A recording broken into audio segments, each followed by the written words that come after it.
नमस्कार, मैं हूं अभिनव राजपूत। आपका बहुत बहुत स्वागत है हमारे खास कार्यक्रम त्रिकालदर्शी में। पंडित सुभाषित राज की भविष्यवाणियां ने इस देश में अलग अलग लोगों को संदेश देने का काम किया है और कई ऐसे हादसे हुए हैं जिसको लोग देखते हैं तो कहते हैं कि वाह, ये तो बहुत पहले बता दिया था पंडित सुभाषित राज जी। और हमारा खुद है आज पंडित सुभाषित राज, जो अंतर्राष्ट्रीय स्तर पर जाने जाते हैं अपनी भविष्यवाणियों के जरिए। सुभाषित जी, आपका बहुत बहुत स्वागत है। नमस्कार। नमस्कार। ये मस्जिद है, वो बुतखाना, चाहे ये मानो चाहे वो मानो, ये मतलब तो है दिल को समझाना, चाहे ये मानो चाहे वो मानो। जय गंगा मैया। वाह। सवाल यहाँ यही है कि गंगा मैया से खिलवाड़ हो रहा है। जो हम खेल रहे हैं वो गंगा मैया से खेल रहे हैं, उनका कहीं भी लेना देना नहीं है। वो बह रही हैं, चली जा रही हैं, उन्हें किसी का ना कोई गम है और देखने के बाद ना कोई खुशी है। वो अपने स्थान से बह रही हैं और लोग में कौन से लोग, जो लोग राजनीतिक लोग हैं, उसका भी खुलासा हम करेंगे, वो लोग उसका फायदा उठाना चाहते हैं। जय गंगा मैया। बिल्कुल। लेकिन गंगा की अगर हम बात करते हैं तो गंगा तो सबके लिए है, और आपको लगता है कि गंगा की जो आज व्याख्या की जा रही है, इस संदर्भ में बात की जाती है, तो सबका साथ सबका विकास का एक नारा दिया था इस देश के प्रधानमंत्री नरेंद्र मोदी जी ने। इस नारे को पंडित जी आप कैसे देखते हैं कि कितना इसका असर हुआ इस देश पर?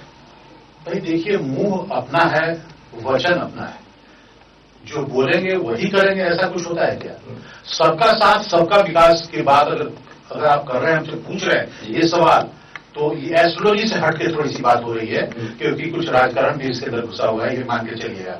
ये मान लीजिए कि सबका साथ सबका विकास की बात अगर होती तो आज उत्तर प्रदेश में एक भी मुसलमान को सीट में बंटवारा, सीट नहीं दिया गया। बिल्कुल। ये सब काफी विरोध भी हुआ, लोगों को लगा कि वाकई मोदी साहब जो है मुसलमानों के साथ अलग थलग व्यवहार कर रहे हैं, ऐसा भी महसूस हुआ। आप महसूस होगा, आपकी इतनी बड़ी पार्टी है, उत्तर प्रदेश इतने स्थान को कवर करती है, वहां पर आप एक मुस्लिम को वोट नहीं दे रहे हैं। ये तो कुछ समझ में नहीं आ रहा है कि आप बोल रहे हैं सबका साथ सबका विकास। ये कौन सा साथ और कौन सा विकास, वो उन्हीं को पता है, और उन्हीं से पूछना चाहिए। आपको भी जरूर पूछना चाहिए कि भाई सबका साथ कर रहे हो या फिर किसी को निकाल रहे हो, किसी को आधा। आजकल तो पंडित जी मोदी जी बहुत ज्यादा बिजी रहे चुनाव में, और पिछले दिनों आपने देखा भी कि वो गायों की सेवा कर रहे हैं, गौशाला में जाकर घास खिला रहे हैं, चारा खिला रहे हैं। इसका कितना असर पड़ता है अगर चुनावी माहौल है, बाकी वास्तविक की बात करें? देखिए, ये तो राजकरण है और ये नाटककरण है। अच्छा, देखिए ऐसा है कि पूजा पाठ, भगवान ईश्वर खुदा, मंदिर मस्जिद गुरुद्वारा या जो भी इस तरह की आस्था रखने वाले लोग हैं, वो हंगामा करके नहीं जाते हैं। वो टीवी के मीडिया को कैमरे को लेकर नहीं जाते हैं कि भाई पीछे पीछे हम, आगे आगे वो, और आगे आगे वो, और पीछे पीछे हम। आस्था है आपका, किस पर आस्था है? आप कभी चले जा रहे हैं वहां उस भगवान के पास, शंकर भगवान की कुटी में, और वहां जाकर के जो है शंकर भगवान के पास जाकर के आप पूजा पाठ कर रहे हैं और सारी दुनिया को दिखा रहे हैं, और इधर लक्ष्मी को बर्बाद कर दिया।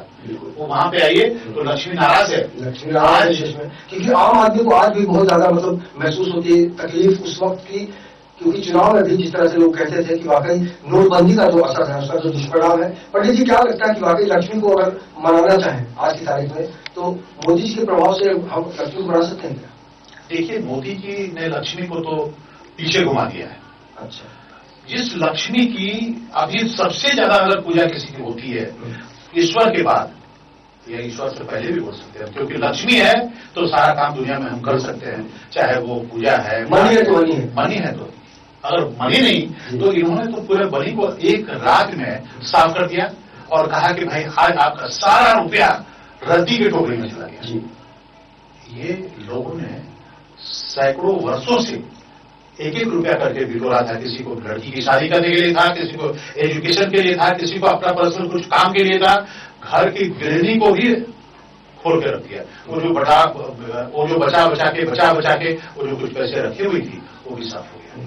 ये तो होल पति के सामने आ गया कि ये हमसे छिपा के भी पैसे रखती है। तो आपने तो लड़ा दिया, पूरे देश में एक दूसरे से लड़ा दिया। आपने नोटबंदी क्या किया? आपने देश को तो हमारे हिसाब से आपने देश को बर्बाद और तबाह कर दिया।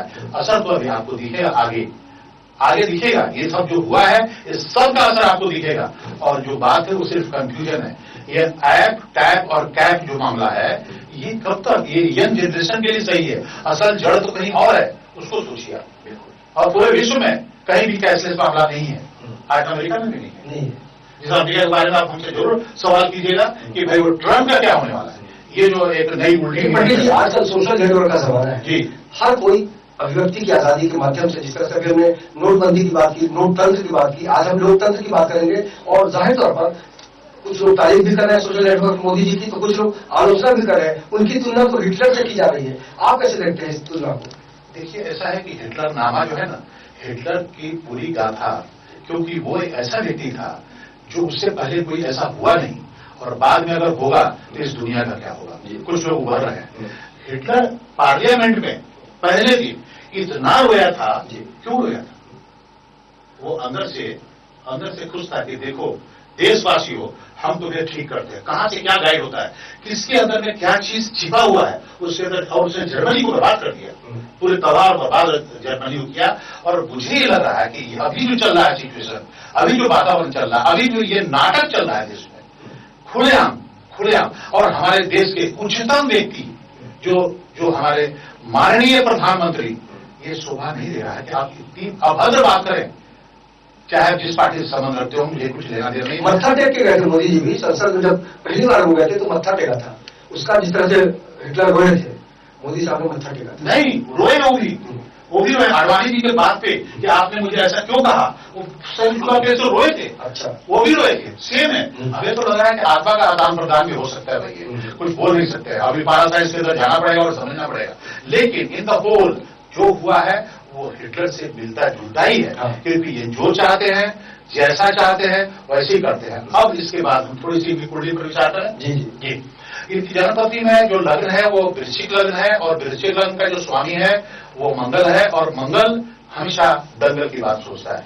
मंगल के अंदर हट है, एक शक्ति है, वो कंट्रोल करता है और हमेशा घोड़े पर बैठा रहता है, और वो ये अंदर से चाहता है कि मैं जो चाहूं, मेरे मुताबिक अगर मेरी बीवी नहीं चली तो मैं उसे छोड़ दूंगा, और छोड़ दिया इन्होंने अपने जीवन में। जैसे कि हमने सोशल मीडिया पर हम देख रहे हैं, 2-3 साल तक का संबंध था, शादी किया और छोड़ दिया। तो ये क्या, इनसे क्या हम उम्मीद कर सकते हैं कि इस तरह के कारण इन्होंने कभी इसके ऊपर में सार्वजनिक बयान दिया गया, लोगों को बताया गया कि मेरी पर्सनल लाइफ में ऐसा क्यों हुआ, इन्हें देना चाहिए, क्योंकि जब हम जनता उनसे जुड़े हुआ, हमारा परिवार उनसे जुड़ा हुआ है, क्योंकि वो टोटल पावर अपने हाथ में ले लिया, घर का पावर, घर के रुपए लोगे इकट्ठा जो बैंक में है उसके ऊपर में अभी शासन उन्हीं का चल रहा है। जी, और जहां तक पावर की बात की, तो आज जिस तरह से अलग थलग कर दिया गया आरएसएस को, कई सवाल उठे पंडित जी की, क्या मोदी जी का प्रभाव उस पर भी पड़ा? क्योंकि आरएसएस के तरफ से जिस तरह से पहले बातचीत आती थी सामने, अब लगता है कि वहां भी शांति है, शांति के पीछे क्रांति है। देखिए आरएसएस को तो इन्होंने बिल्कुल, हम क्या बोलेंगे, उसको नीचे ले लिया है, अपने शक्ति को इतना बढ़ा दिया है। अब हमारे हिसाब से तो भाई उनकी शक्ति वही समझे, लेकिन जिस शक्ति को उन्होंने बढ़ा दिया है, क्योंकि मंगल और चंद्रमा एक साथ वृश्चिक लग्न में पड़ा हुआ है।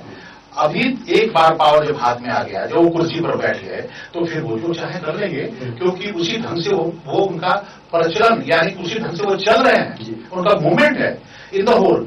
आप गौर से उन्हें देखिए और समझिए उस पर्सनालिटी को।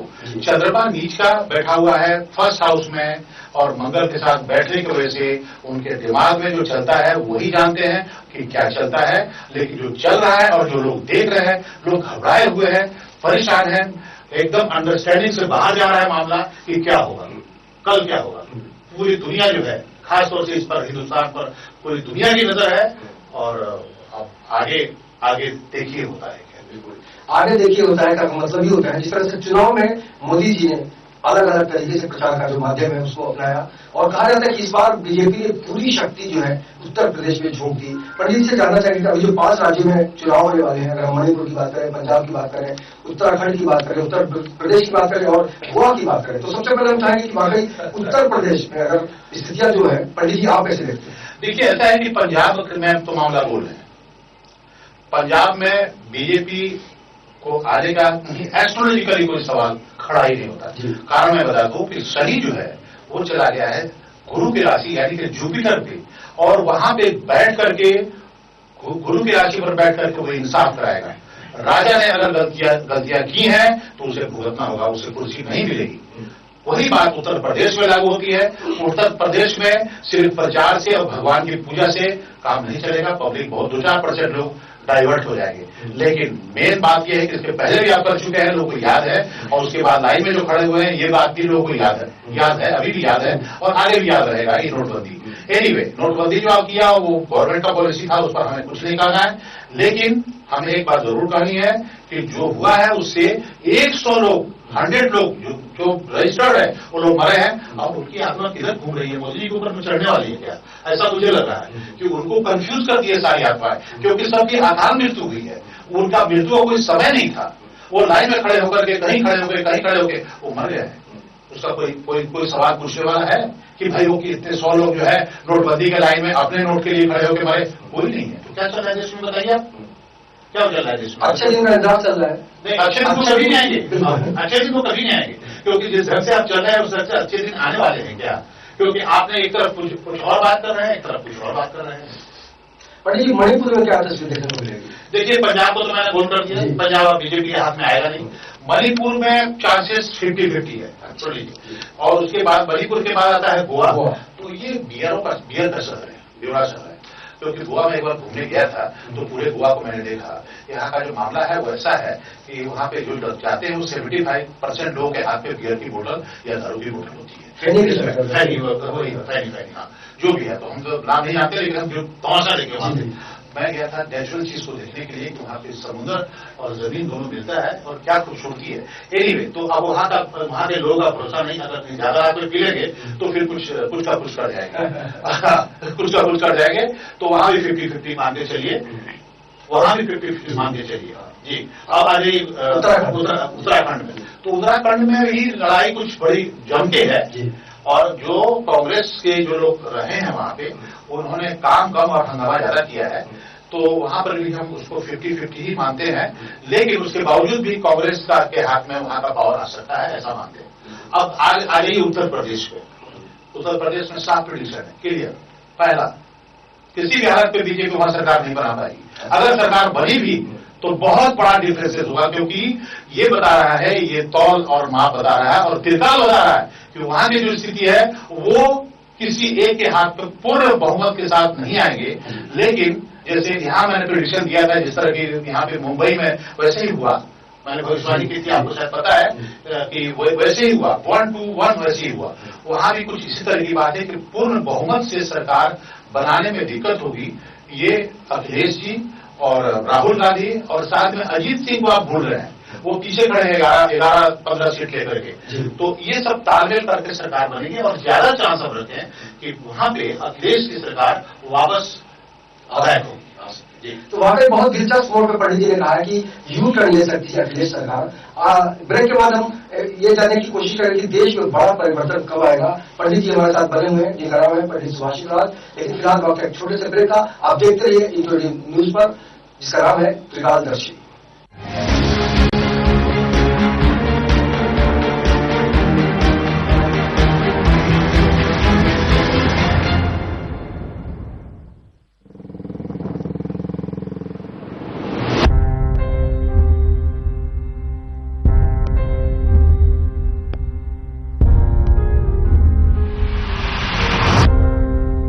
मेरी नहीं हो सकती ना, तो किसी की नहीं हो सकती।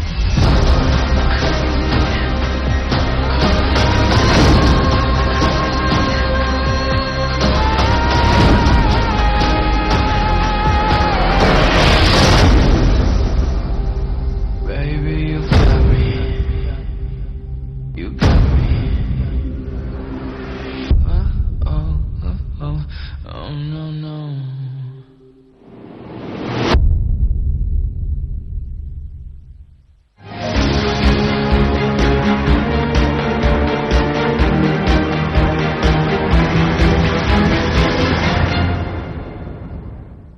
ब्रेक के बाद आपका बहुत बहुत स्वागत है। मैं हूं अमरीन दास और आप देख रहे हैं जिसका नाम है त्रिकालदर्शी। पंडित सुभाषित राज जी बता रहे हैं कि इस देश में क्या क्या हो सकता है, जिसकी संभावनाएं उन्होंने जताई हैं। और ब्रेक से पे जाने से पहले हमने पूछा था कि देश में बड़ा परिवर्तन क्या होगा। पंडित जी, आपसे हम जानना चाहेंगे कि अभी जो स्थितियां है देश में, अच्छे दिन की बात आई, सबने महसूस किया, आपको क्या लगता है कितना बड़ा परिवर्तन हो सकता है इस देश में? देखिए, ऐसा है कि परिवर्तन किसको कहते हैं ये समझना पड़ेगा जी, क्योंकि अभी जो परिवर्तन है वो परिवर्तन बड़ा समझ से बाहर है कि क्या परिवर्तन हो रहा है। यहां तो हर जगह कंफ्यूजन है, पहली बात। जी, दूसरी बात क्या बोलना है सर? वही अच्छे दिन की जो बात हुई थी, तो बड़ा परिवर्तन अभी तक क्या हो सकता है, ये इसकी संभावना क्या होगी? देखिए, बड़ा परिवर्तन में तो यही दिख रहा है कि अभी ये जो उत्तर प्रदेश का चुनाव जो ये बीजेपी सरकार नहीं बना पाएगी, तो इसमें हमें तो जो लग रहा है कि गडकरी जी प्रधानमंत्री नहीं बन जाए। अच्छा। क्योंकि उनकी जन्मपत्री मैंने देखी है और वो मेरे बहुत पुराने उनसे हमें ताल्लुकात है, तो वो पत्री थी मेरे पास। डिजर्व भी करते हैं। हाँ, डिजर्व करते हैं, वो प्रधानमंत्री बन जाएंगे ऐसा लगता है। और दूसरा ये है कि अभी यहाँ पर परिवर्तन सबसे बड़ा ये है कि जुडिशरी जो है, जो न्यायपालिका है, वो जो है वो बिल्कुल लेट डाउन हो गई है और पूरा प्रधानमंत्री जी का प्रभाव उसके ऊपर पड़ गया है, पहला। दूसरा, शासन जो चलाता है, जो मेनली जिसको हम बोलते हैं जो सेना है, वो सेना के जो हेड हैं वो भी उनके कहीं ना कहीं से उनके पीछे आ गए हैं। तो ये बहुत बड़ी बात है। और कल होकर के जब इनका टोटल जो प्रैक्टिस है, इनका राजनीतिक प्रैक्टिस, इसमें अगर ये फेल होते हैं और किसी और कारणों से जो यहाँ पर पनप रहा है, देश की स्थिति बहुत बुरी होने जा रही है। वैसे हम डिजास्टर कर देते पहले, लेकिन अब हम त्रिकाल कर रहे हैं। देश की स्थिति बहुत बुरी होने जा रही है और संभाल में नहीं रहेगा।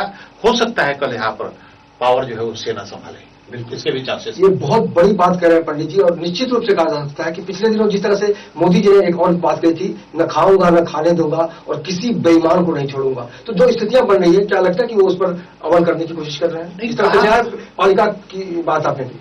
नहीं, कहाँ खाएंगे और कहाँ नहीं खाएंगे।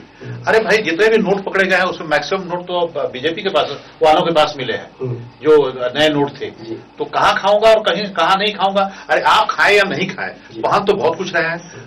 आपके शरीर पर जो कपड़े हैं वो बहुत महंगे हैं, बहुत अच्छी बात है, गुड लक। ये प्रधानमंत्री के लिए शोभा देता है क्योंकि हमारे रिस्पेक्ट है। लेकिन उनके जो कपड़े 1.5 करोड़ में बिक रहे हैं, वही सवाल किया जाए, एक सैनिक के कपड़े कहीं दिखते हैं आपको? एक सैनिक के कपड़े जो वहां पे मारा जाता है, फौजी, उसके कपड़े कहीं आपको दिखते हैं? उसका भी तोल मोल होना चाहिए ना। बिल्कुल बिल्कुल। तो उसका स्थान कहाँ है जो हमारे देश को संभाल रहा है? ये समझने जैसी बात है। बिल्कुल। और ये बहुत ही समझने जैसी बात है कि जो देश का रक्षक है वो हमारी सेना है। वो अगर उसकी मृत्यु होती है, अगर वो मरता है, तो सिर्फ उसको उसी ढंग से दिखा के और बात को क्लोज कर दिया जाता है। बिल्कुल जी। और अगर हम अमेरिका की बात करें, तो जिस तरह से ट्रंप साहब ने अलग अलग कार्ड खेला, वहां भी मुसलमानों को कहीं ना कहीं से प्रताड़ित करने का काम किया गया। काफी सारे मुस्लिम देश जो हैं वो नाराज हुए। लेकिन आज की तारीख में अगर हम भारत और पाकिस्तान के संबंधों की बात करते हैं, तो ठीक है, सबको समझ में आता है। अमेरिका और भारत का जो रिश्ता है उसमें भी कुछ बदलाव आएगा क्या? देखिए, ट्रंप जो आए हैं ये अलग तरीके के माने साइकिक पर्सनालिटी है, आई एम सॉरी टू से।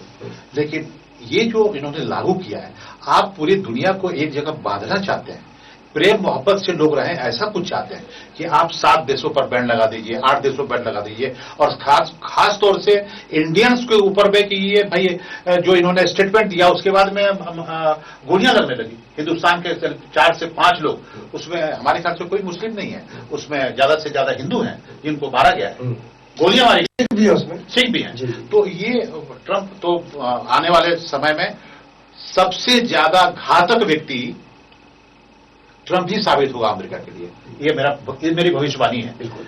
क्योंकि वो आदमी सक्सेस नहीं पाएगा जो वो आदमी उसी तरह से, जहां जैसे हमारे हिंदुस्तान में आज लोग सोच रहे हैं कि क्या होगा कल और परसों क्या होगा, उसी तरह की स्थिति वहां से होने वाली है।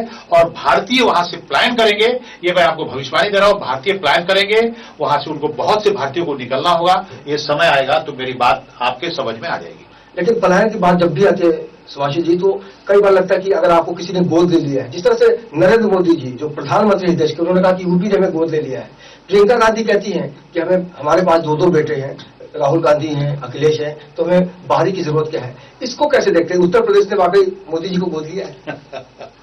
देखिए, ऐसा है कि ये गोद लेने की जो प्रथा और जो जबान है, मन में बोला ना कि मुंह अपना, जबान अपनी, थॉट अपना, पब्लिक को कैसे इंप्रेस करना है, यही मेन आइडिया है। और वोट कैसे लेना है और कुर्सी पर कैसे बैठ करके अपने आप को चलाना है, ये पर्सनालिटी होती है। कल उसका क्या होगा, उस जनता का क्या होगा, उससे उसको कोई लेना देना नहीं है। तो कोई गोद लिया नहीं, कोई गोद दिया नहीं। आप कल गुजरात में गोद लेने की बात करेंगे, कल आप पंजाब में गोद लेने की बात करेंगे, तो वो तो भाई गोद तो लोगों को समझ में आता है कि ये गोद कहीं नहीं है, ये गोद सिर्फ वोट है जो लेने के लिए हम इस तरह की बातें करते हैं। जी। लेकिन अगर आम आदमी की भावनाओं को समझने की बात करें तो आपको लगता है कि वाकई जिस तरह यूज एंड थ्रो की बात होती है लागू हो रहा है? बिल्कुल बिल्कुल वैसे ही हुआ है। जनता के साथ उससे भी बुरा हाल हो रहा है। आप ज्यादा से ज्यादा लोगों को ये देख रहे हैं। मुंबई जैसे शहर में मैं आपको सोशल मीडिया पे एक दिन लेके आपको दूंगा। पंडित जी, आपको बताना चाहूंगा हाँ। कि अगर आप बैंक से पैसा निकालते हैं या डिपॉजिट करते हैं उसमें भी कुछ पैसे कटेंगे और अचानक बढ़ा दिया जाता है, 86 रुपए बढ़ा दिया जाता है 1 सिलेंडर के ऊपर, तो जनता तो परेशान ही हो रही है। वो तो जनता तो बेहद परेशान है। वो जनता तो कंफ्यूज है। जनता को ऐसे हालात ला दिए गए हैं कि वो ना जी सकती है और ना मर सकती है। स्थिति ये है, आपको मानना है। और ये बात अभी की सरकार है या आज से 500 साल पहले के जो मुगलिया सल्तनत थे, जो उन्होंने यहाँ पे शासन किया, जैसे भी शासन किया, लेकिन उन्होंने शासन किया। उनको भी इस देश का पता था कि हमें कैसे इस देश को कैप्चर कर लेना है। यहाँ के लोग, यहाँ की जनता बहुत सीधी है, बहुत अच्छी है। आम जनता की मैं बात कर रहा हूँ। और पॉलिटिशियन बड़े चालू है भाई, बहुत चालू है जी। और ऐसे दौर में अगर प्रधानमंत्री जी को कोई संदेश दे रहा हो, कोई सजेशन दे रहा हो, तो क्या समझाएंगे आप लोगों को? हाथ से बाहर चला गया है। अब उनको कोई संदेश देने लायक बात ही नहीं रही है। अच्छा। क्योंकि मामला एकदम खुल गया है। वो पूजा पाठ भी खुल गया, वो आपका डेली रूटीन का काम भी खुल गया, वो आपकी कही हुई बात 15 लाख जेब में मेरे भी नहीं आई, वो भी खुल गया। और आप जो लिस्टिंग पर जो आप जो दिखा रहे हैं कि इतना काम हुआ, उतना काम हुआ, जनता तो परेशान है। आप जाके देखिए, आगरा में सारे बिजनेस बंद हो गए हैं, कानपुर में जाके देखिए सारे बिजनेस बंद हो गए हैं। लगभग सारे बिजनेस का मतलब कि जो वहां के आम जनता के बिजनेस से मैक्सिमम व्यापार ठप है। अच्छा पंडित जी, पिछले दिनों जिस तरह से हमारी बात हुई थी तो आपने आशंका जताई थी कि मोदी साहब बीमार पड़ सकते हैं। हेल्थ कैसा रहेगा उनका? ये चुनाव हारने के बाद शनि सेकंड हाउस में बैठ के मृत्यु स्थान को देख रहा है, इसलिए जनपत्रिका में उनके दोष आ गया है। और ये जो एक तरह से उफान आया, ऐसे ही आता है, तूफान आता है जिंदगी में आसमान को उछाल देता है। ये सब सितारों का खेल है। तो अभी जो सितारे हैं मोदी जी के, वो विरोध में जाएंगे और वो उलझन में उलझ जाएंगे। चाहे वो पारिवारिक उलझन हो, सोशल उलझन हो, पॉलिटिकल उलझन हो और शारीरिक उलझन हो, यानी कि अस्वस्थ हो जाएंगे मानसिक रूप से। और मुझे ये लग रहा है कि ये जो अभी पंजाब से निकले, वहां पहुंच गए, अभी वाराणसी से पूजा पाठ करके निकले, अब वहां पहुंच गए। वो कौन सा मंदिर है वहां पे, वाराणसी से तो अभी सूरत गए ना, अभी तो गए हैं वहां। हाँ, वहां पे गए हैं। वो जाकर के उन्होंने जो है वहां पूजा अर्चना की है। अभी बहुत बड़ी सोमनाथ सर, ऐसा बोलिए सोमनाथ, बताइए सोमनाथ को किसी ने लूटा था, वो एक कहानी है। वहां जाके पूजा अर्चना कर रहे हैं। अब वहां से निकले तो उस भगवान के पास, वहां से निकले किसी और भगवान के पास। अरे भाई साहब, भगवान बिल्कुल हमारे अंदर हैं, हमें अंदर ढूंढना चाहिए। यानी मोदी जी के मुश्किल भरे दिन आने वाले हैं। मुश्किल भरे दिन आ रहे हैं उनके। अच्छा। वो तभी तो भगवान के पास भाग रहे हैं, क्योंकि वो इंट्रोवर्ट होना होगा, अंतर्मुखी होना होगा, अपने को खोजना होगा। आप हाई फिलोसफी पे ऊपर जाइए, आप गौतम बुद्धा को समझिए, आप रामकृष्ण परमहंस को समझिए। क्या कर रहे हैं आप उस भगवान के पास, उस भगवान के पास, क्योंकि आप कहीं ना कहीं से डर गए लगता है। डरे तो बाकी लोग हैं ना, जो कुछ बोल नहीं पा रहे इस देश में, चाहे बीजेपी के लोग हों, कांग्रेस के लोग हों। बड़े लेवल पे जिस तरह से बात होनी चाहिए, आरोप प्रत्यारोप तो चलता है, लेकिन बीजेपी में खामोशी क्यों है? अचंभा है। कल वो भी सोच रहे हैं कि ये जो रात का अंधेरा जो सामने दिख रहा है, इसका अंजाम क्या होगा। लोग इसलिए डरे हुए हैं, बीजेपी के लोग भी डरे हुए हैं। और जो बीजेपी में स्वार्थी लोग हैं, वो तो कुछ सुनना ही नहीं चाहते। वो तो हिटलर का भी नहीं सुनते थे। हिटलर जो बोलता था, उठ जाओ, सब उठ गए, गर्दन दे दो, दे दिए। हिटलर का जमाना ऐसे ही आया हुआ था। उसके चाहने वाले थे, वो ब्लाइंड फेथ करने वाले थे। तो हमारे बीजेपी में जो ब्लाइंड फेथ करने वाले लोग हैं, उनको आश्चर्य नहीं है। वो तो आत्मबुदा हुआ उनका, और वो जो बोल रहे हैं वही वो समझ रहे हैं। लेकिन जो उसमें इंटेलेक्चुअल लोग हैं बीजेपी में, उनको ये समझ में आ रहा है कि कहीं ना कहीं से गलत हो रहा है।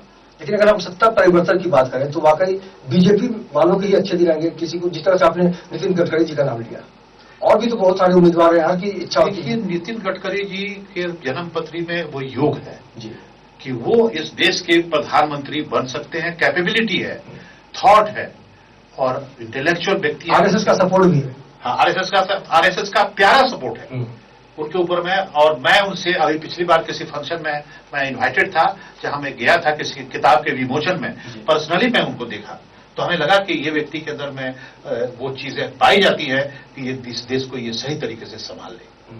तो वाकई देश को संभालने का मतलब ही होता है कि आपके अंदर नेतृत्व क्षमता है। जिस तरह से नरेंद्र मोदी पर इस देश ने भरोसा किया, तो कई बार खंडित जनादेश मिला और कहीं ना कहीं से लोगों के मन में आशंका है। आशंका को दूर करने के लिए जनता के पास विकल्प भी तो नहीं है। कुछ नहीं विकल्प, जनता सिर्फ रो भी रही है ना, तो पीछे मुंह करके रो रही है, क्योंकि वो सामने कैसे रोएगी। वो जो बोलते हैं ना, पाइल्स की बीमारी हो जाती है और भौगंदर हो जाता है, तो किसी को पता नहीं पाता है, वो ये सोचता है और सोच के रोता है। कभी डॉक्टर के पास भी जाता है कि नहीं जाता है। वही हालत हमारे देश की जनता की हो गई है। एक भौगंदर में चला गया है, वो एक पाइल्स के अंदर घुस गया है। हम बड़े बड़े लोगों से, जो लोग आम लोग हैं, उनसे हमारी मुलाकात होती रहती है। मैंने ये देखा है कि लोगों के साथ होके गया है, ये वो समझ ही नहीं पा रहे हैं। बस यही पोजीशन है इस देश का, और ये समझना होगा, ये समझना होगा, ये समझने जैसी बात है। बिल्कुल। और इस देश में भारतीय जनता पार्टी ने एक माहौल बनाया था, जय श्री राम का नारा दिया था। राम मंदिर की याद चुनाव के वक्त थी क्यों? क्योंकि उसी समय वो भगवान जो है, ईश्वर जो है, खुदा जो है, उसी समय उनको मदद करें। और बोला ना कि दुख में सुमरन सब करे, सुख में करे न कोई, और सुख में सुमरन करे तो दुख का है। तो वो तो अभी दुख है, इसलिए सुमरन कर रहा है, करेंगे, और फिर सुख आ जाएगा तो फिर भगवान कहा और ईश्वर कहा और खुदा कहा, वैसा वही हालत है। पूजा पाठ का जो पूरा मंजर होता है वो तो घर के अंदर होता है। बिल्कुल। लेकिन आज जो दिखाने की जो परंपरा से चल पड़ी है, जिस तरह से मोदी जी कहीं भी जाते हैं तो एक एक घटना दिखाई जाती है।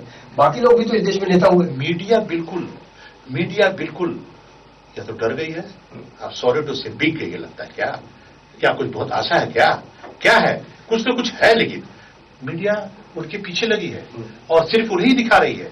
क्यों दिखा रही है, ये तो बात समझ में आती है। क्या उसके पीछे नोट का प्रयोग है या कुछ और आगे की आशा है? तो किसी ने हमसे कहा कि देखिए, पहले पत्रकार चलाते थे, अब जो है मालिकान चला रहे हैं। बिल्कुल। तो अब मालिकान जब चलाएंगे तो भाई वो तो शासन के अंदर चले जाएंगे। ये पोजीशन है अभी। तो बदलाव की जो स्थितियां होती है इस देश में, बड़े बड़े दावे सरकारों ने किए हैं इस वक्त, लेकिन अच्छे दिन अब तक नहीं आए हैं। और जिस तरह से पंडित जी ने साफ साफ कह दिया है कि सत्ता परिवर्तन हो सकता है और नरेंद्र मोदी का चेहरा जो है बतौर पीएम बदल सकता है, कोई और आ सकता है। जाहिर तौर पर त्रिकालदर्शी का मतलब ही होता है तीनों लोगों को दूर दूर तक देखने वाला, महसूस करने वाला। और पंडित जी ने वाकई अपनी भावनाओं का इजहार आपके सामने किया है। हम चाहेंगे कि वाकई पंडित जी की हर भविष्यवाणी पहले की तरह सच हो, जो कि सच होती रही। पंडित जी, आपने समय निकाला, बहुत बहुत शुक्रिया। और निश्चित रूप से कहा जा सकता है कि वाकई इस तरह की भविष्यवाणियों से हम किसी को डराना नहीं चाहते हैं, और एक मकसद यही है हमारा कि जो सच है वो आपको बताया जाए। कुछ कहना चाहेंगे चलते चलते? देखिए, ऐसा है कि ये बहुत ही जो अभी जो भविष्यवाणियां दी गई हैं, ये बिल्कुल आधारित हैं एस्ट्रोलॉजी पे। मेरा बीजेपी से कोई द्वेष नहीं है, कांग्रेस से कोई द्वेष नहीं है, या लगाव नहीं है, या बीजेपी से भी मेरा कोई लगाव नहीं है। मेरे पॉलिटिकल लोगों से मेरा कोई लगाव ही नहीं है। मैं एक अलग तरह का व्यक्ति हूं। मैं एस्ट्रोलॉजी को जानना चाहता हूं, सच्चाई को जानना चाहता हूं, और पूरा मेरा जो समय है उसी में पूरे जीवन का 30 साल निकल गया इसको समझते हुए। अभी तक ठीक से समझा नहीं हूं, लेकिन समझ गया हूं। जितना समझा उतना आपको बता रहा हूं कि आने वाला समय बहुत ही क्रूशियल है, बहुत ही ट्रबल समय। इस देश को बहुत कुछ अभी फेस करना है। तो वाकई देश में बहुत सारी स्थितियां ऐसी है। अगर आपके मन में भी कोई दुविधा है तो आप पंडित सुभाषित राज जी से भी संपर्क कर सकते हैं। उनका भी नंबर हम फ्लैश कर रहे हैं। लेकिन कुल मिलाकर एक उम्मीद के साथ इस कार्यक्रम को हम यहाँ पे बंद करेंगे, क्योंकि इन्होंने कहा कि सत्ता परिवर्तन होगा, उसके बाद शायद हम कह सकते हैं कि अच्छे दिन आएंगे। किसके लिए अच्छे दिन आएंगे ये तो वक्त बताएगा, लेकिन फिलहाल त्रिकालदर्शी में इतना ही। बाकी खबरों के लिए आप देखते रहिए इन 24 न्यूज। और सुभाषित राज जी को एक बार फिर से बहुत बहुत शुक्रिया, और मुझे दीजिए इजाजत। नमस्कार।